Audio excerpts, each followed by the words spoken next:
And welcome back to Music Free Static. I hope you're having a fabulous day.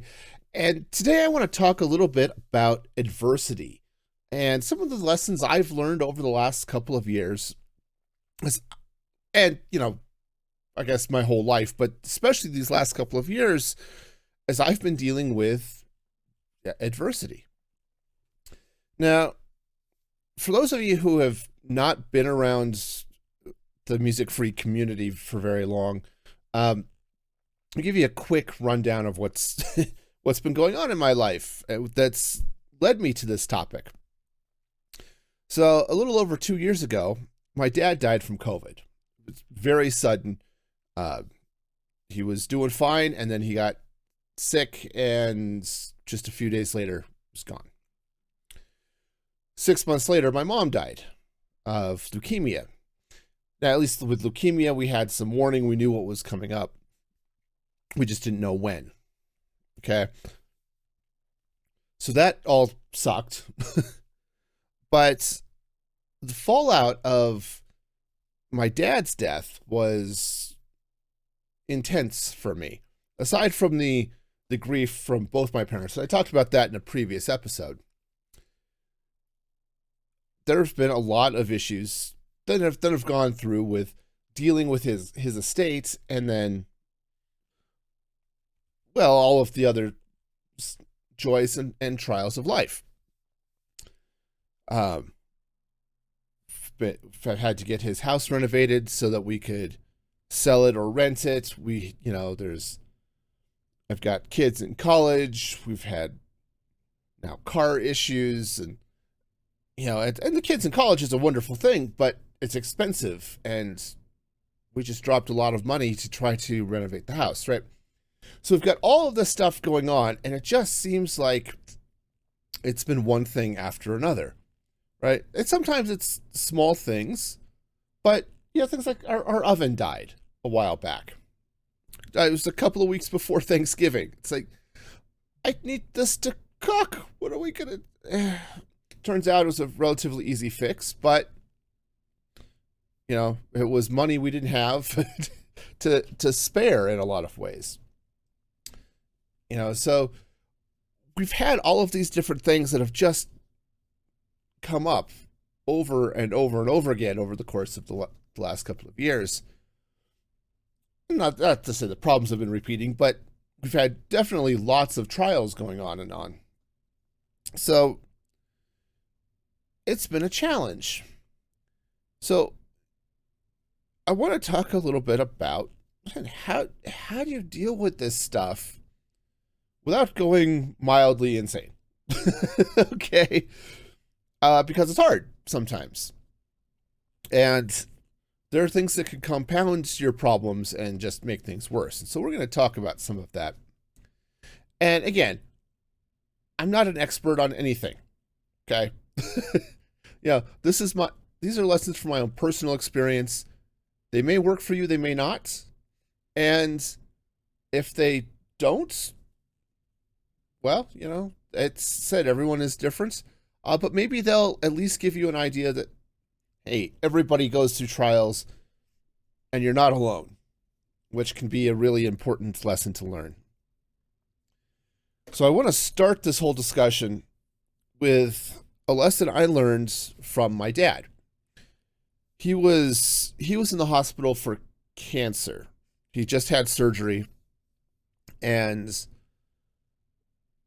I was going to go pick him up from the hospital, take him home, be there with him for the first couple of days of his recovery. It wasn't a major surgery, and his girlfriend was going to be there then later in the week, but that was, was going to go help out my dad. And it was funny because I'm sitting there in his recovery room, and he's getting signed out, right? He's gotten dressed. He's filling out all the paperwork from the nurses and everything. And while I'm sitting there waiting for him, we're chatting a little bit.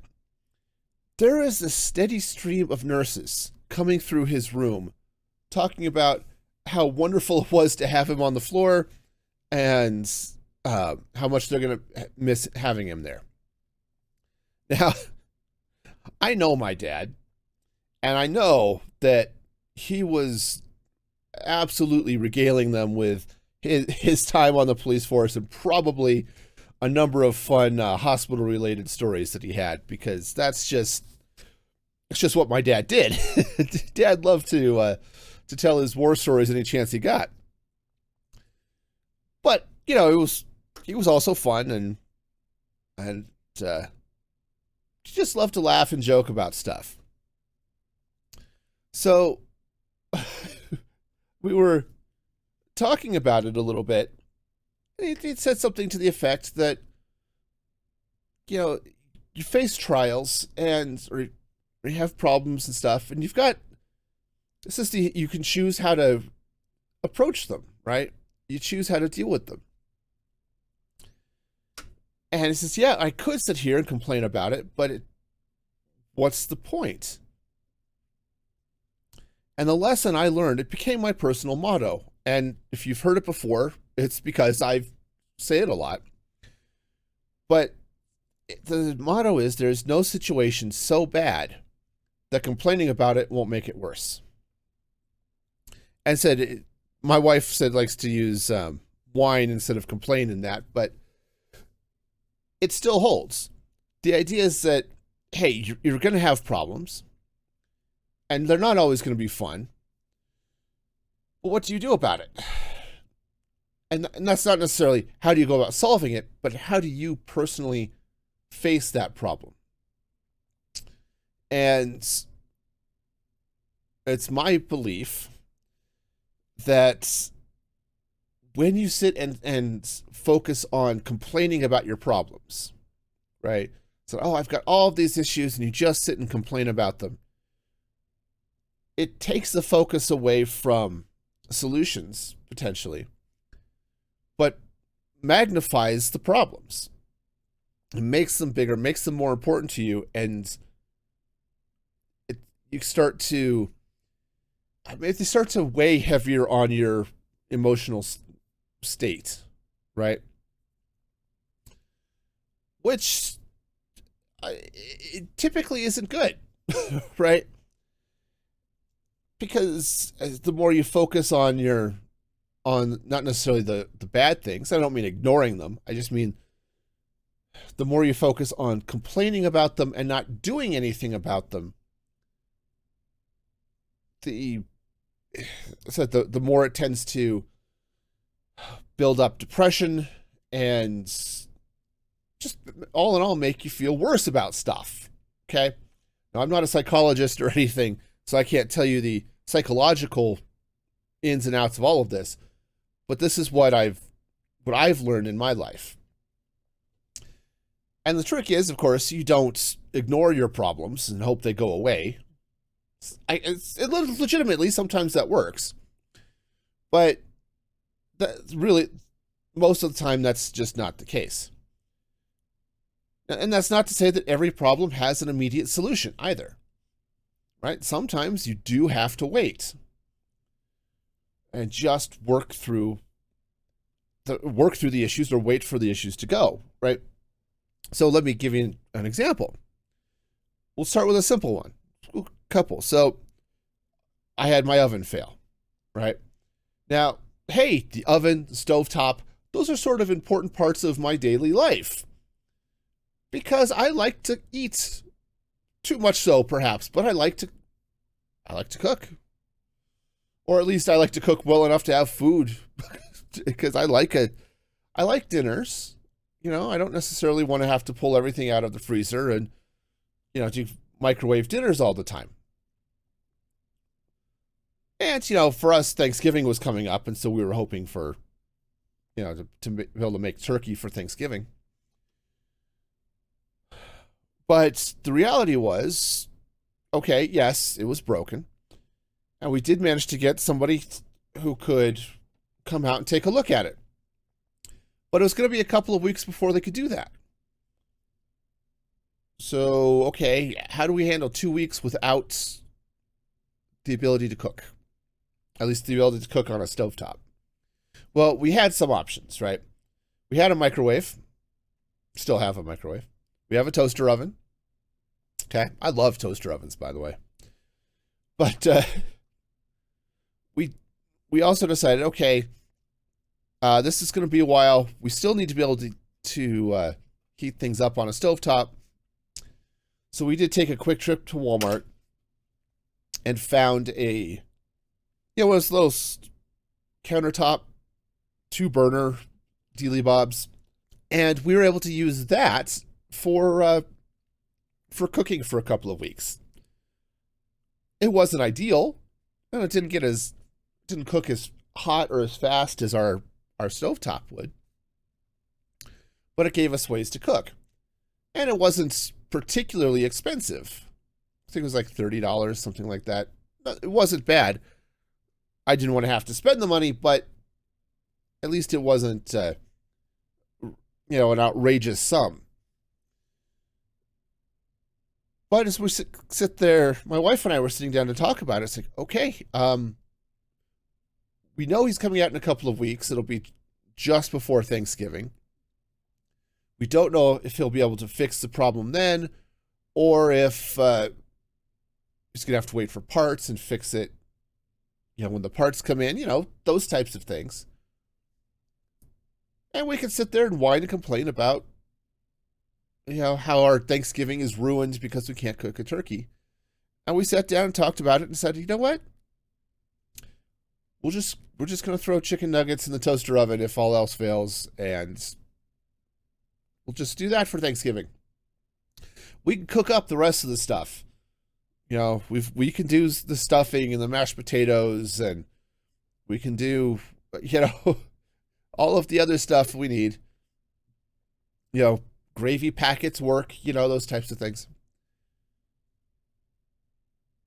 And ultimately, we were able to get our oven fixed before Thanksgiving. Turns out it was just came in. It was an easy part to replace and to fix. But we basically then just decided, you know what? It's not worth the hassle right now to deal with the turkey. We'll continue with the chicken nuggets plan. Now, the point of this, story here was that we had a couple of ways of dealing with this, and whining and complaining didn't solve any of the problems, right? That doesn't mean we didn't sit there and say, okay, come on, just another problem? Really? Yes, that happened. We did commiserate with each other for a little bit, but then we worked to solve the problem and just, all right, this is reality. We'll work with it. The other trial we've got, it's a good trial, but it's still a trial, is I have 3 kids in college. And that gets expensive. Okay. One of my kids is going to a reasonably inexpensive school, but the other 2 are not. Especially my son. He decided to go into game design, which is, computer science and video game design, which is awesome. It's right up his interests. I'm excited for him, but he chose a very good but very expensive school to go to. So, he's doing his parts. He got a fair number of scholarships. When he got off his mission, rather than trying to go to school right away, he worked for a year to save up money. He got a job while he's up there, something that he can do around his class schedule. So this is all awesome. It's not like he's sitting there on the mom and dad scholarship train or anything like that. But we're making up the difference, okay? And the same is true with the other kids. And it's expensive. There's no getting around it. And we kind of knew it was coming, but there's only so much you can plan for that. But we had some other issues that are making funds really tight. I had to get a mortgage to pay for the renovations on my dad's house. Well, that's a lot of money we were not expecting to have to spend. We were expecting to have that money to help pay for tuitions and, housing and stuff for our kids. And then our contractor who's doing it was supposed to have been done in the spring, and it's still going. So we haven't been able to rent it. So we don't even have. So again, we're spending money that I wasn't expecting, and we're not even getting like rental income that we were hoping to have at this point. So ongoing trials.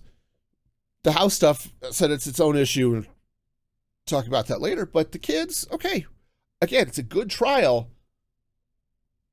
but it's just an ongoing one. And so we get to endure, in the church, we've got a phrase, endure to the end, right?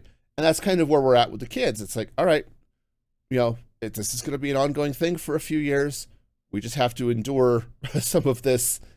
And, and then when we come out from the other side, we can start dealing with, catching up, right? Because we've had to get student loans for the kids, right? The kids get loans, but apparently there are such things as parent loans to help pay for college, and we had to get those to help them go to school because we want our kids to have those opportunities, and we're doing our best to help them. And these are trials, and we can sit and complain about it, but again, complaining does it not only does no good, it makes the situations worse. Because you sit and focus on the negative. You focus on all of the things you can't do, right? We'd had plans to buy a new car a couple of years ago, and then when Dad died, all of that went out the window. And I was really excited about the possibility of buying a new car, but that didn't happen. Unfortunately, I now have to go buy a car because one of our minivan, which we've had for decades, literally, we bought this car in like 2000 or 2001, something like that. When we found out we were pregnant, my wife was pregnant with my son. We needed room for now. He was our third child. We had more room than our little Contour was going to have. So we had this van forever. And, our philosophy on cars is you buy them and you drive them till the wheels fall off. And, well, that's kind of about what happened is my daughter took it to school because she was, because of the way travel ended up working, getting all of the kids to college, it was a shorter trip for her. Because my son went to college halfway across the country. She went to college just a couple hundred miles away. So she took the minivan while we took my son to school. Okay, great, no problem. Now, she had some issues with it. The ignition switch failed not long before Thanksgiving, actually. So she couldn't turn the car off. And then finally, it just sort of died. It also had some other issues with one of the wheels that we had to get fixed. But as she was driving it back, she was feeling some weird issues with the brakes. And brake issues are never something you want to screw around with, right? Because the car won't stop, you've got problems. So we drove it around a little bit, and yeah, I was feeling the same thing. There's something weird with the brakes. So we took it to a friend of ours who's a mechanic, and he took a look at it and said, yeah, some issues. It's going to be at least $1,000 to fix. And this is after we dumped $1,000 on it to fix the ignition switch was cheap, but some of the wheel issues, it's not good when you're driving and the wheel wobbles, not just the tire, but the whole wheel starts wobbling. That's not good. So we done that. We put a couple $1,000s in it prior to that to make sure everything was sort of, to try to be sure the car was in good repair and wouldn't cause her problems while she had it. And it's getting to a point where the car itself is a money sink. It's like, all right, what do we do? Well, it's getting to a point where it's better to cut our losses and rather than dumping money into the van, to dump money into a car payment. Because in the long run, it's going to be cheaper. But that means we have to go used car shopping here, and we weren't really expecting to have to spend anything on a new car. And now we've got, $10,000 or so that we're going to have to spend. But on the plus side, we get a newer car. I mean, it is kind of nice to have a car built in this millennium. Okay. It'd be nice having a car younger than my children, that type of thing. So I could sit here and complain about it. And to be perfectly honest, yes, my wife and I have complained about things. My wife is a complainer. She tries hard, and she has learned from my example here to try not to complain about problems, but instead try to work through them and endure them, because she's seen the mental health effects.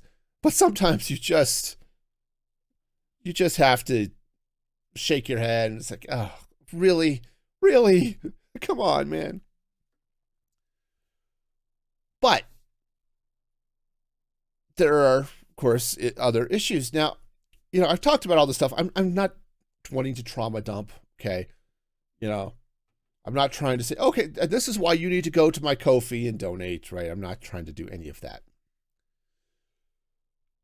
Because, while I do want you to help, I would love it if you would support the stream. That's totally up to you, and not because I'm having trauma, but because you think the music-free stuff is worth it, okay?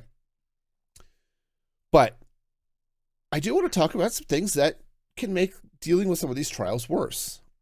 Depression, for example, makes everything worse. I mean, this is one of those, after Dad died, I had all of the grief from his death, and Mom's death added on to it. But Dad hit me hard because I wasn't expecting it, and he was in pretty good health up to that point, for being an old man in his early 70s. But when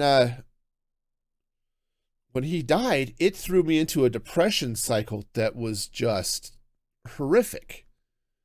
By December of last year, I was crushed. And you can listen to my grief episode from a couple of weeks ago so I talked more about that. But the depression kills any sort of, it kills hope, right? And hope is what gets you through your trials. Okay. And it's weird when you think about it, right? You hear often that, or at least I have, I don't know if you have, but that fear and faith can't exist in the same place. And I'm not necessarily speaking about faith in God or anything like that, just hope and faith that you can get through the problem and get past it and move on to something else, that eventually you will solve that problem or get past it or whatever, and it won't be a problem anymore. That faith and that hope is what helps you get through these trials and helps you, stay at least somewhat mentally healthy, right? Depression minimizes hope and maximizes fear, right?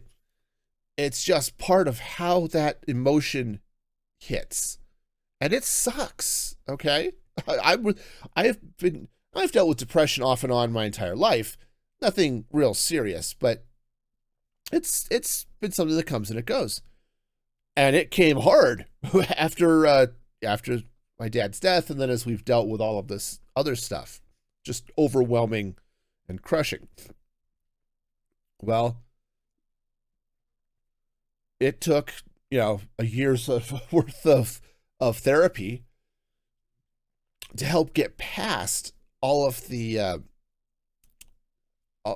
grief, for one thing, and most of the depression. And it's not to say I don't have issues still, but I'm in a much healthier space than I was even before Dad died, which is great.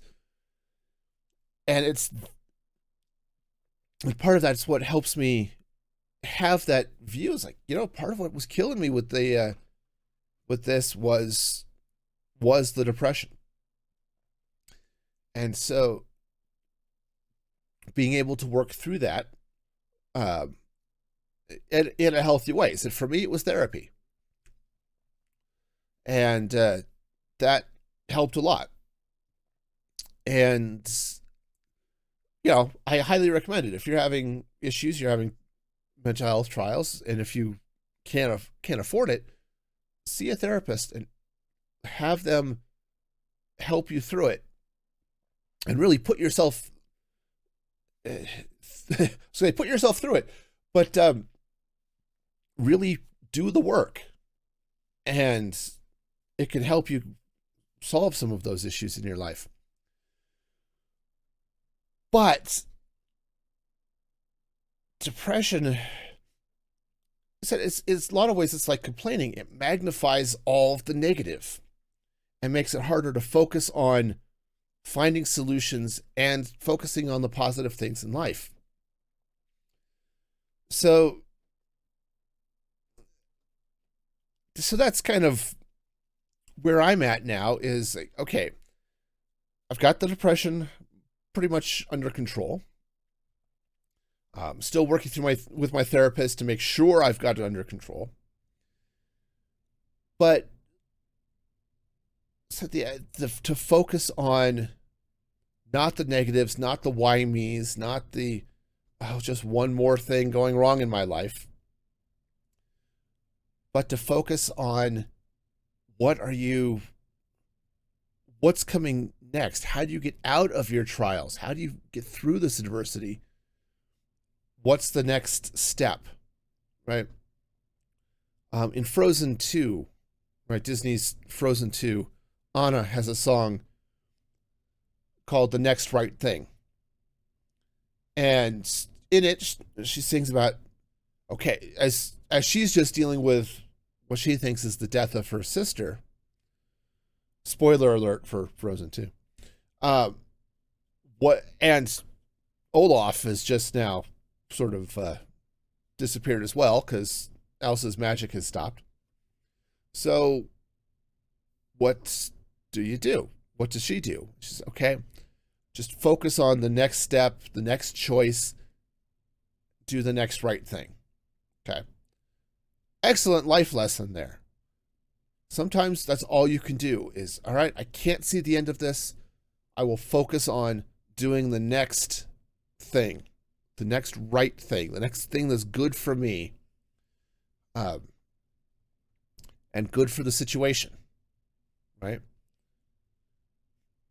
And eventually, you take enough steps that you've made the journey through your adversities, and you can look back and see how far you've really come. And it's hard to see it sometimes. When you're in those situations, it's like being in a fog and being in a dark room. And, you can't see what's around you. You can't see the end. You can just see the trial. And if you can just focus on, yes, this will end. And just take the next step and next step and next step and get through things, and you can get through it. And you can overcome your adversities. But it starts with how you choose to face them. And it's not the easiest thing in the world. I'm never going to claim that it's going to be easy. But I am going to say that if you can face it with a minimum, I'm not going to be so naive and say face it without complaint. But if you can face it with a minimum of complaints, don't make your problems worse through your own attitude, you can get through it. And I part of this is a lesson and a message I'm trying to tell myself. Yes, I can get through it. But you can't, and it's possible. And this is just some of what I've learned as I've been dealing with this. Again, just not just these last couple of years, but over my entire life. You know, I'm in my mid-40s. I've had a reasonable amount of life behind me, so that's something I won't overcome. Sorry, I'm not going to get younger. That pill does not exist yet. But, so yeah. So until next time, be excellent to each other.